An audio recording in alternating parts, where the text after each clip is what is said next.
বিসমিল্লাহির রহমানির রহিম। আসসালামু আলাইকুম। আশা করি আপনারা সবাই ভালো আছেন। আমরাও আলহামদুলিল্লাহ আল্লাহর রহমতে অনেক ভালো আছি। আজকে নিয়ে এসেছি অসম্ভব মজার একটা ভর্তার রেসিপি নিয়ে। আর এই ভর্তাটি হচ্ছে থানকুনি পাতার ভর্তা। আশা করছি এই রেসিপিটি আপনাদের সকলের ভালো লাগবে। যারা থানকুনি পাতা খেতে পছন্দ করে না তারাও এই ভর্তাটি অনেক পছন্দ করবে। এই সুপারফুড হিসেবে পরিচিত থানকুনি পাতার ভর্তাটি কিভাবে খুব সহজে আমরা তৈরি করে নিতে পারি, আর এটি পেটের জন্য বা পেটের অসুখের জন্য, আলসারের জন্য অনেক উপকারী। আমি এখানে 150 গ্রাম পরিমাণ থানকুনি পাতা নিয়েছি। আর এই পাতাগুলো শিকড় সহ পেঁচানো থাকে। খুব ভালো করে পরিষ্কার করে আমি বেছে নিচ্ছি এই থানকুনি পাতাগুলো। যতটুকু নরম অংশ থাকে ঠিক ততটুকু পরিমাণ আমি ডাঁটাগুলো নিব, আর মোটা বা শক্ত ডাঁটাগুলো আমি ফেলে দিব।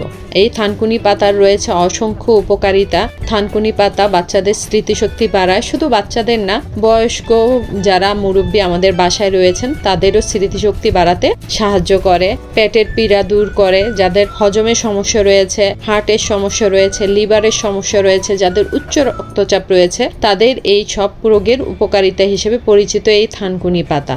থানকুনি পাতা যেরকম আমাদের পেটের জন্য উপকারী, সেরকম আমাদের চুলের জন্য উপকারী। থানকুনি পাতার রস চুলের গোড়া মজবুত করে এবং আমাদের স্কিন গ্লো করতে সাহায্য করে। একে একে সবগুলো থানকুনি পাতা পরিষ্কার করে বেছে নিয়ে নিচ্ছি। দেখুন, এই শিকড়গুলো কিন্তু আমি ফেলে দিব না, এগুলো আমি আমার টবে লাগিয়ে দিব। আমার টবে অলরেডি এই থানকুনি পাতা গাছ রয়েছে। কোনো যত্ন ছাড়াই এই থানকুনি পাতা খুব সহজে আমরা বাগানে বা টবে চাষ করতে পারি। এখন আমি পাতাগুলোকে খুব ভালো করে কয়েকবার পানি বদলিয়ে পরিষ্কার করে ধুয়ে নিব, কারণ থানকুনি পাতা ঘাসের মাঝে বা ঝোপঝাড়ে হয়, তাই অসংখ্য ময়লা থাকে। তাই চেষ্টা করবেন খুব ভালো করে ধুয়ে পরিষ্কার করে পানি ঝরিয়ে নিতে। আমি এখন সবগুলো ধুয়ে নিয়ে এসেছি, আর আপনাদেরকে কেটে দেখাবো এখন এই থানকুনি পাতাগুলো।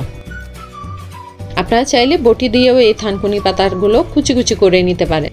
ছোটবেলায় দেখতাম মা এই থানকুনি পাতার ভর্তা খুব মজা করে তৈরি করত। আজকে আপনাদের সাথে আমি আমার মার রেসিপিটি শেয়ার করছি। জানি না আপনারা কিভাবে খান, তবে আমরা ছোটবেলা থেকেই এভাবেই থানকুনি পাতার ভর্তাটা খেয়ে এসেছি। এতে করে থানকুনি পাতার যে গন্ধ থাকে, এই গন্ধটাও নাকে লাগে না। খুবই মজা হয় এই থানকুনি পাতার ভর্তা।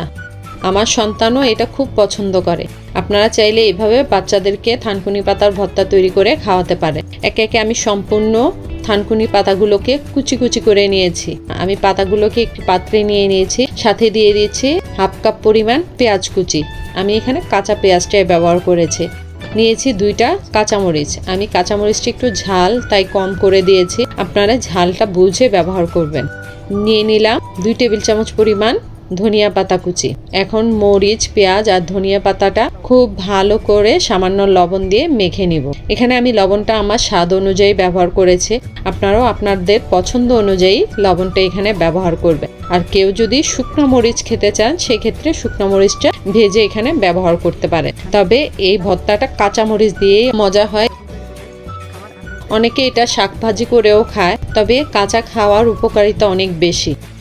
আর বাড়ির টবে যদি এরকম থানকুনি পাতা গাছ থাকে তাহলে তো কথাই নেই, বাজার থেকে কেনার প্রয়োজনই হয় না।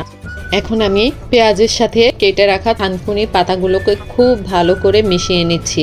থানকুনি পাতাটা যেহেতু একটু শক্ত হয়, তাই চেষ্টা করবেন খুব ভালো করে হাত দিয়ে কচলিয়ে সফট করে নেওয়ার জন্য। যখন আপনি পেঁয়াজ মাখার সাথে থানকুনি পাতাটা কচলাবেন, অটোমেটিক পাতাটা পানি ছেড়ে দিবে। তখনই বুঝতে হবে আপনার মাখাটা পারফেক্ট হয়েছে।